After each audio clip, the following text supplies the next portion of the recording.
এরপর ঘুরে ঘুরে শিলিগুড়ির হংকং মার্কেট ফুললি এক্সপ্লোর করতে লাগলাম, এক এক করে দেখলাম। আমাদের মেন মোটিভ হচ্ছে কিছু নেওয়া, সেই হিসাবে আমরা ঠিক করলাম কিছু আইডল নেব, বুদ্ধদেবের আইডল। সেই হিসাবে প্রতিটা দোকানে যেতে লাগলাম এবং এক এক করে দাম জিজ্ঞাসা করতে লাগলাম। কেউ কেউ 60 টাকা করে বলছে, কেউ কেউ 80 টাকা করে বলছে, কেউ কেউ 90 টাকা করে বলছে। আমাদের অবস্থা খারাপ হয়ে গেছিলো, কারণ ওরা একটাও টাকা কমাচ্ছিল না, উপরন্তে টাকা বাড়িয়ে বলছিল এবং 1 পয়সা কমাবে না বলে ঠিক করছিল। যাই হোক, এরপরে ওখান থেকে বেরিয়ে একটা দোকানে ঠিক করলাম যে ওই দোকান থেকেই নেব। ও 55 টাকাতে রাজি হলো এবং এর থেকে কমে দিতে পারবে না। যাই হোক, আমরা 6টা বুদ্ধদেবের আইডল নিয়ে নিলাম এক এক করে।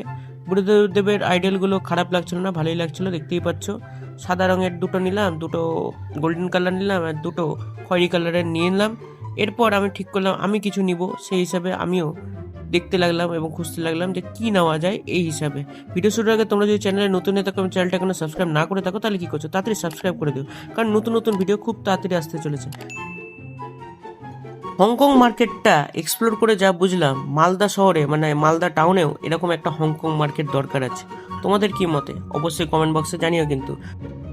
হংকং মার্কেটটা অনেকটা ঘোরার পর আমি ঠিক করলাম যে সাউন্ড বার নেব। সেই হিসাবে ছোটোখাটো সাউন্ড বার চয়েস করলাম, যেখানে সাউন্ড বারটা 500 টাকা বলছিল। আমরা খুব দামাদামি করে আলটিমেটলি 200 টাকাতে রাজি হলো। তোমাদের কি মতে, আমরা কি ঠকে গেছি 200 টাকাতে? যদি ঠকে গিয়ে থাকে অবশ্যই কমেন্ট বক্সে জানিও। আরও কিছু নিলাম, যদি এই বিষয়ে জানতে চাও কি নিলাম এবং সাউন্ড বারগুলো কেমন, তো অবশ্যই কমেন্ট বক্সে জানিও। আমি এর বিষয়ে একটা সেপারেট ভিডিও খুব তাড়াতাড়ি নিয়ে আসবো।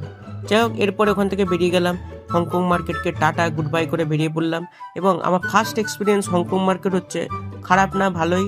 তবে তোমাকে চোখ কান খুলে মাথা খাটিয়ে তোমাকে দামাদামি করতে হবে এবং অনেক প্রোডাক্ট আছে যেগুলো ক্লোন প্রোডাক্ট, সেটাও তোমাদেরকে জানতে হবে, শিখতে হবে। এবং ভুল করেও কোনো মোবাইল না নেওয়াই ভালো, কারণ মোবাইলগুলো চোরাই যদি থাকে তাহলে কিন্তু পুলিশ তোমাদেরকে ধরেও নিতে পারে। যাই হোক, আমরা হংকং মার্কেট থেকে বেরিয়ে পড়লাম এবং আলটিমেটলি আমরা বাস ধরার জন্য চলে গেলাম, কারণ এরপরে আমাদেরকে বাড়ি ফিরতে হবে।